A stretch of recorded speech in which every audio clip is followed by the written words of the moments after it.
नमस्कार, आप देख रहे हैं आज तक। मैं हूं आपके साथ नवजोत रंधावा। सुबह के 8 बज चुके हैं और वक्त हो गया है खबरें सुपरफास्ट का।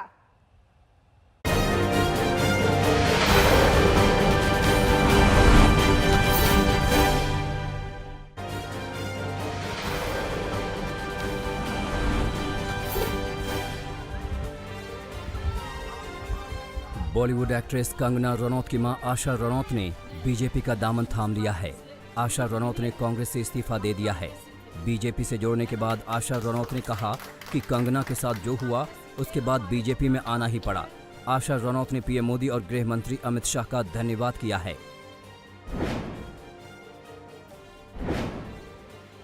आशा रनौत ने शिवसेना पर जोरदार हमला किया। उन्होंने कहा कि उद्धव ठाकरे, आज आपने मेरी बेटी कंगना के ऑफिस पर नहीं बल्कि अपने पिता बाला साहेब ठाकरे की आत्मा पर घाव किया है। मां के समर्थन के बाद कंगना भी थोड़ी भावुक नजर आईं। अपनी बेटी पे बहुत गर्व है कि वो हमेशा सच्चाई के साथ रही है और रहेगी भी आगे। और ज़्यादा अपने गृह मंत्री अमित शाह का मैं बहुत धन्यवाद करती हूँ। उन्होंने, हालांकि हम उस पार्टी से जुड़ित भी नहीं है, हम कांग्रेसी थे, है ना, शुरू से हम कांग्रेसी थे। हमारे जो ग्रैंडफादर थे इन लॉ वो भी कांग्रेसी थे। शुरुआत उन्होंने कांग्रेस की थी, लेकिन फिर भी हमें वहां से सपोर्ट मिली। कंगना का खुलकर समर्थन कर रहे रामदास आठवले भी पंगा गर्ल से मिलने उसके घर पहुंचे, जहां करीब 1 घंटा बातचीत का दौर चला। आठवले ने कंगना को सुरक्षा देने का भरोसा दिया, साथ ही कहा कि उन्हें मुंबई में डरने की जरूरत नहीं। आठवले ने कंगना को राजनीति में शामिल होने का भी ऑफर दिया, लेकिन कंगना ने राजनीति में शामिल न होने की इच्छा जताई। एनसीपी प्रमुख शरद पवार ने अभिनेत्री कंगना रनौत पर निशाना साधा है। कंगना को लेकर शरद पवार ने कहा कि आप उस शख्स से जिम्मेदारी के साथ बात करने की उम्मीद नहीं कर सकते हैं। कंगना ने कहा था कि जिस बिल्डिंग में वो रहती हैं उसका ताल्लुक शरद पवार से है। कंगना रनौत ने कल पाली हिल्स में अपने दफ्तर का दौरा किया, जहां करीब 10 मिनट तक कंगना ने बर्बादी की तस्वीरें देखीं। दफ्तर से निकलने के बाद कंगना ने एक बार फिर अपने तेवर दिखाए और हर हर महादेव का ट्वीट किया।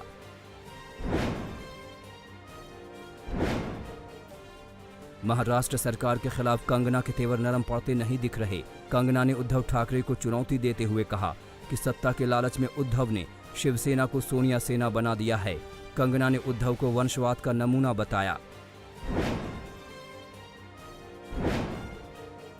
दफ्तर की तोड़फोड़ में हुए नुकसान की भरपाई अब कंगना बीएमसी से करने की तैयारी में है, जिसके लिए उन्होंने कोर्ट का रुख किया है। कंगना के वकील का दावा है कि बीएमसी की कार्रवाई में कंगना को करीब 2 करोड़ का नुकसान हुआ है।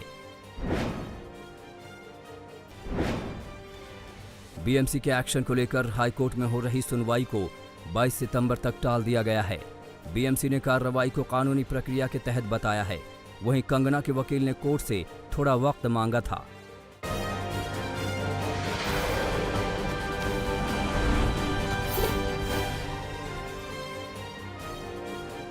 ड्रग्स केस में बायखला जेल में बंद रिया चक्रवर्ती के लिए आज का दिन बेहद खास है, क्योंकि आज रिया चक्रवर्ती की जमानत पर सेशन कोर्ट फैसला सुनाएगा। एक दिन पहले सेशन कोर्ट में जमानत याचिका पर दलीलें और जिरह होने के बाद कोर्ट ने फैसला सुरक्षित कर लिया था। आज अदालत तय करेगी कि ड्रग्स मामले में फंसी रिया चक्रवर्ती के आगे के दिन जेल में कटेंगे या वो सलाखों के बाहर आज़ाद जिंदगी जी सकेंगी।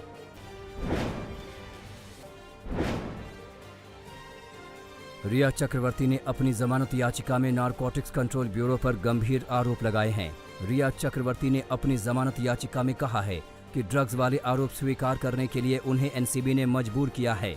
रिया ने यह भी कहा कि उन्होंने किसी तरह का कोई अपराध नहीं किया है, इसलिए उन्हें जमानत मिलनी चाहिए। रिया की जमानत याचिका के विरोध में एनसीबी की तरफ से अपना पक्ष रखा गया। सरकारी वकील अतुल सर पांडे ने जमानत याचिका का विरोध किया। एनसीबी की ओर से कहा गया कि रिया से पूछताछ के आधार पर जो जानकारी मिली है उसी के आधार पर एनसीबी की जांच आगे बढ़ रही है।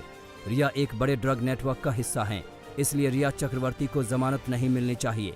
दोनों ओर से जिरह के बाद कोर्ट ने जमानत याचिका पर फैसला सुरक्षित रख लिया है और आज ये फैसला सुनाया जाएगा।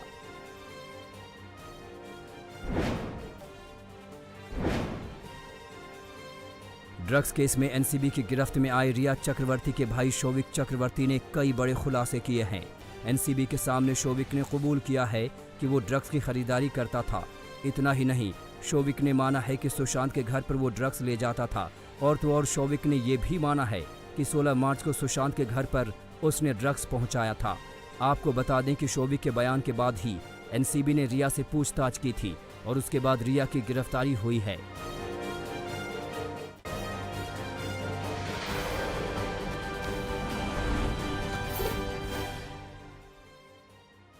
रूस की राजधानी मॉस्को में भारत और चीन के विदेश मंत्रियों के बीच मुलाकात हुई। एस जयशंकर की चीन के विदेश मंत्री वांग यी के साथ मुलाकात एससीओ से अलग हुई। बैठक में पूर्वी लद्दाख के हालात पर चर्चा हुई, जहां तनाव कम करने को लेकर मंथन हुआ। ये मुलाकात करीब 2.5 घंटे चली।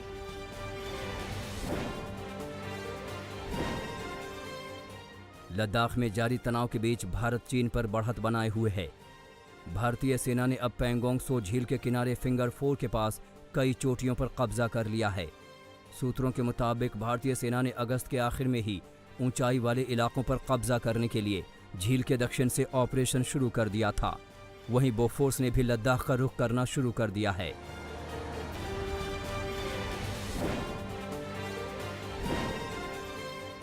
ऊंचाई वाले युद्ध क्षेत्रों में लड़ने में माहिर भारतीय सेना लद्दाख में फॉरवर्ड पोस्ट पर तैनात है। सूत्रों ने कहा कि भारतीय सेना ने पिछले कुछ दिनों में पैंगोंग झील के उत्तरी और दक्षिणी दोनों किनारों पर अपनी सेना और रक्षा स्थिति को मजबूत किया है।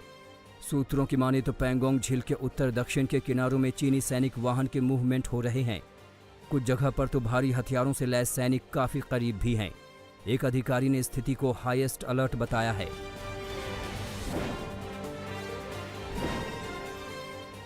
प्रधानमंत्री नरेंद्र मोदी ने जापान के प्रधानमंत्री शिंजो आबे से फोन पर बातचीत की। इस दौरान प्रधानमंत्री मोदी ने दोनों देशों के बीच संबंधों को मजबूत करने में आबे की व्यक्तिगत कोशिश और नेतृत्व को लेकर आभार व्यक्त किया है। साथ ही दोनों नेताओं ने दोनों देशों की सेनाओं के बीच हुए समझौते का स्वागत किया।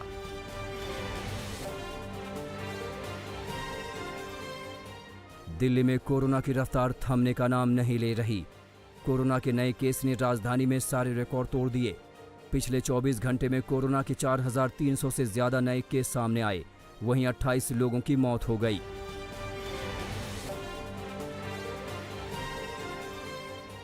बिहार में विधानसभा चुनाव से ठीक पहले आरजेडी को रघुवंश प्रसाद सिंह के रूप में एक बड़ा झटका लगा है। एम्स में इलाज करा रहे रघुवंश प्रताप ने लालू प्रसाद यादव को इस्तीफा भेजा। हालांकि रिम्स अस्पताल से लालू ने जवाब दिया, जिसमें साथ रहने की बात कही और जल्द ही स्वस्थ होने की कामना की।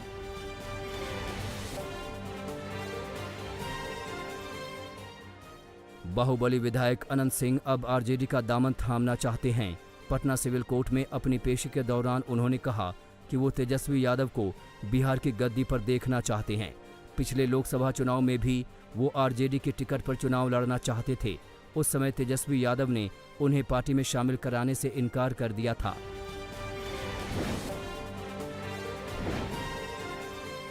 एक्टर परेश रावल को नेशनल स्कूल ऑफ ड्रामा का अध्यक्ष बनाया गया है।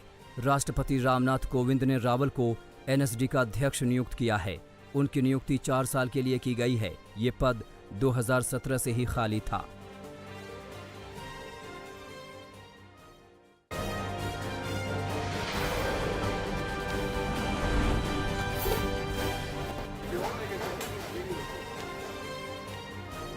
बरसात से लोगों की मुश्किलें बढ़ रही हैं। बेंगलुरु में भी मूसलाधार बारिश से आफत बढ़ती जा रही है। शहर के कई इलाकों में लगातार बरसात से हालात बिगड़े हैं। कई मोहल्लों में घरों में पानी घुस चुका है। रोड पर गाड़ियों को चलने में भारी दिक्कतों का सामना करना पड़ रहा है। निचले इलाकों में कई जगह दीवार गिरने की खबर भी सामने आई है।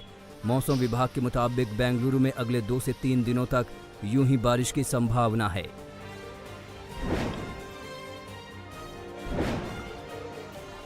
केरल में भी पिछले कई दिनों से बड़े इलाके में बारिश हो रही है। केरल के मलप्पुरम में भी घंटों की बारिश से शहर की सूरत बिगड़ गई। जगह जगह जल जमाव से गाड़ियों को आने जाने में दिक्कतों का सामना करना पड़ रहा है। मल्लपुरम के साथ साथ आसपास के इलाकों में भी मूसलाधार बरसात से कई घरों में भी पानी घुस गया है।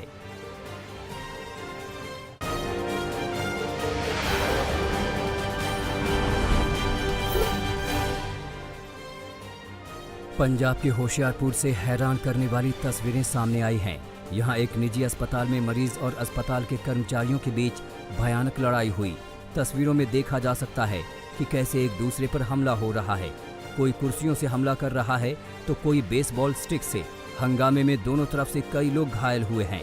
वहीं पुलिस ने दोनों तरफ से मामला दर्ज कर लिया है।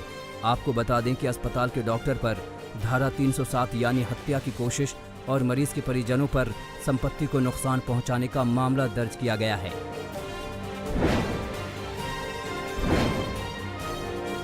गोपालगंज में चलते ट्रक में आग लगने की हैरान करने वाली तस्वीरें सामने आई हैं। देखिए कैसे बीच सड़क पर धू धू कर ये ट्रक जल रहा है। खबरों के मुताबिक हरियाणा के फिरोजाबाद से नई बोतलें लोड करके ये ट्रक अरुणाचल प्रदेश जा रहा था।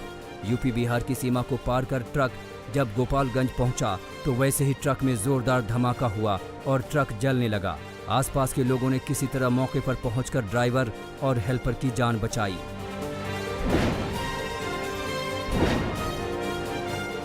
राजस्थान के बाड़मेर में मंदिर के पुजारी की पत्नी ने 3 लोगों पर गैंगरेप का आरोप लगाया है।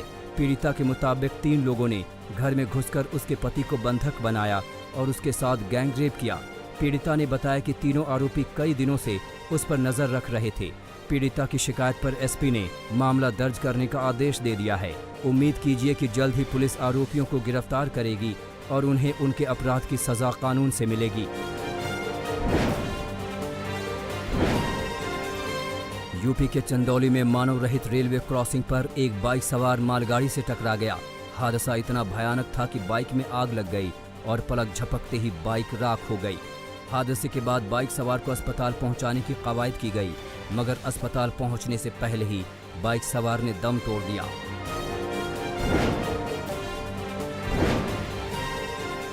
दिल्ली के मुंडका बकरवाला इलाके में एक शख्स ने अपनी पत्नी की गला दबाकर हत्या कर दी। हत्या करने के बाद अपने 1.5 साल के बच्चे के साथ आरोपी पूरी रात पत्नी के शव के पास ही बैठा रहा। सुबह लोगों को जब आरोपी पर शक हुआ तो उन्होंने पुलिस को सूचना दी। पुलिस ने कड़ाई से पूछताछ की तो आरोपी ने कबूल किया कि उसे अपनी पत्नी के चरित्र पर शक था। इसी शक के चलते उसने अपनी पत्नी का गला घोंट दिया। अब आरोपी पुलिस की गिरफ्त में है।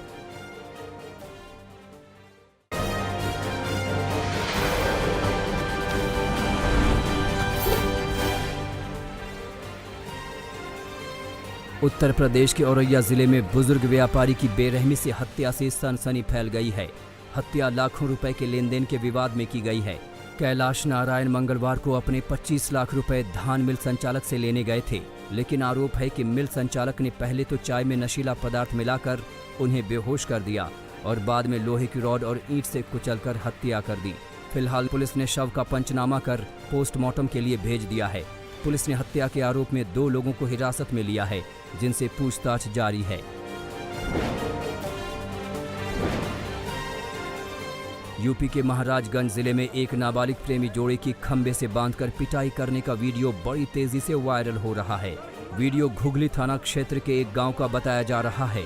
पुलिस ने एक ही मामले में 3 मुकदमे दर्ज किए हैं।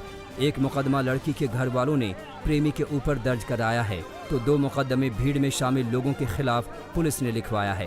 पुलिस ने नाबालिग प्रेमी को अपनी रक्षा में लिया है और मामले की छानबीन कर रही है। अमृतसर के भाई मान सिंह रोड पर उस समय सनसनी फैल गई जब एक घर के बाहर बनी दुकान के अंदर 6 हथियारबंद लोग घुस गए और एक बुजुर्ग महिला को बंधक बना लिया। बंधक बनाकर बदमाश महिला के घर में घुस गए और 20,000 रुपए की लूट को अंजाम दिया।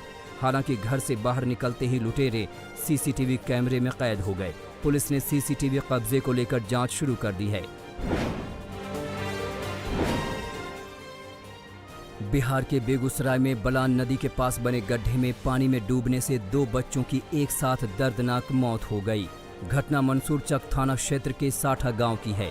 बताया जा रहा है कि 6 साल का प्रियांशु बैट बॉल खेल रहा था तभी उसकी गेंद पानी से भरे गड्ढे में चली गई।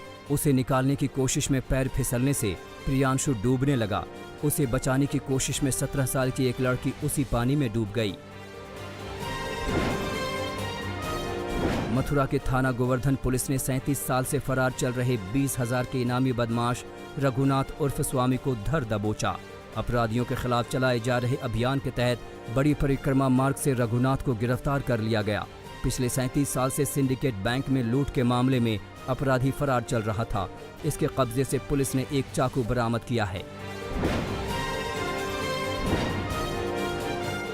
यूपी के शामली में सदर कोतवाली कैंपस में एक युवक ने जहरीला पदार्थ खा लिया।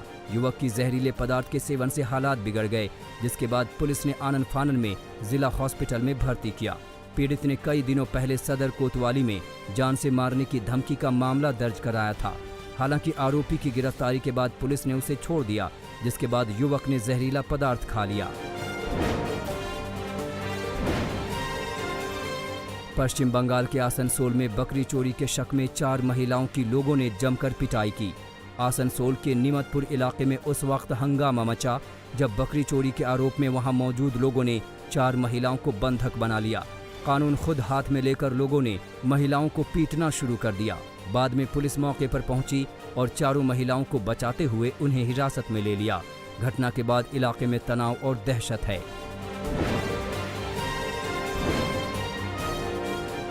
अयोध्या से एक हैरान करने वाली घटना सामने आई है। क्लोन चेक के जरिए राम जन्मभूमि तीर्थ क्षेत्र ट्रस्ट के खाते से लाखों रुपए निकाले जाने की खबर से हर कोई सकते में है। राम जन्मभूमि तीर्थ क्षेत्र ट्रस्ट के खाते से 6 लाख में से 2 लाख पर स्टॉप पेमेंट लगा, लेकिन 4 लाख का चूना लग गया।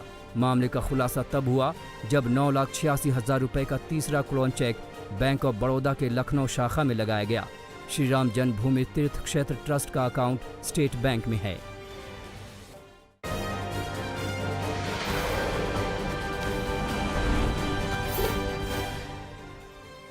लेबनान की राजधानी बेरूत के बंदरगाह पर एक बार फिर भीषण आग लगने से अफरा तफरी मच गई।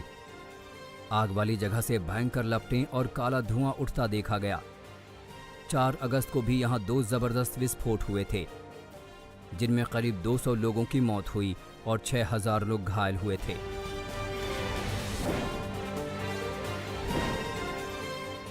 अमेरिका में कोरोना काल में सामूहिक भीड़ पर पाबंदी के चलते ट्रंप की चुनावी रैलियां रद्द कर दी गई हैं, जो नेवादा के 2 एयरपोर्ट पर इस हफ्ते होने वाली थीं। अमेरिका में राष्ट्रपति चुनाव के लिए 3 नवंबर को वोट डाले जाने हैं।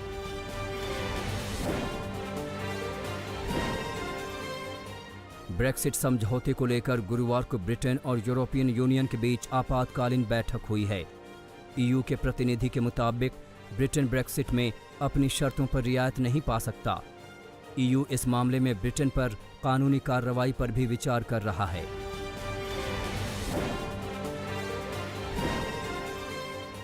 जापान में आम चुनाव की अटकलों के बीच जापान की मुख्य विपक्षी पार्टी सीडीपीजे ने गुरुवार को यूकियो एडानो को अपना नेता चुन लिया है। शिंजो आबे के इस्तीफे के बाद से जापान में राजनीतिक सरगर्मियां तेज हो गई हैं।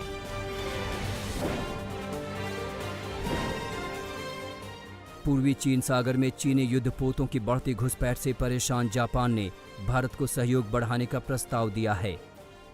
जापान के रक्षा मंत्री तारो कोनो ने चीनी ड्रैगन को जापान की सुरक्षा के लिए खतरा बताया है। जापान का ये बयान ऐसे समय पर आया है जब भारत चीन तनाव अपने चरम पर है।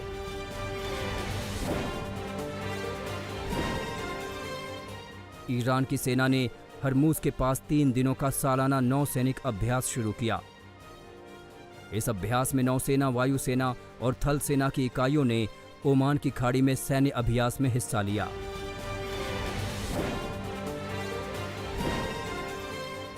कैलिफोर्निया के जंगलों में लगी आग तेज हवा के चलते फैलती जा रही है।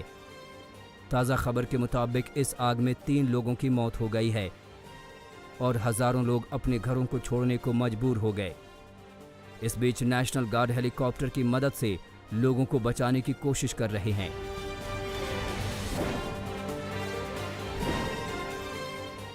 जर्मनी के ब्रांडेनबर्ग राज्य में स्वाइन फीवर का पहला मामला सामने आया है।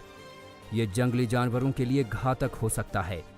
लेकिन मनुष्यों को प्रभावित नहीं करता है।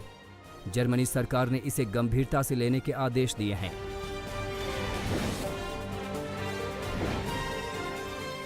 दुनिया भर में कोरोना वायरस का कहर जारी है।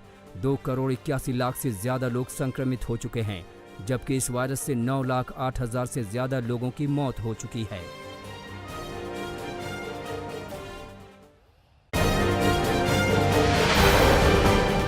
नमस्कार, मैं हूं अंजना ओम कश्यप। हमें उम्मीद है ये वीडियो आपको पसंद आया होगा। लेटेस्ट खबरों के लिए यूं ही देखते रहिए आज तक, और इस वीडियो के पसंद आने पर लाइक, शेयर एंड सब्सक्राइब करना ना भूलें।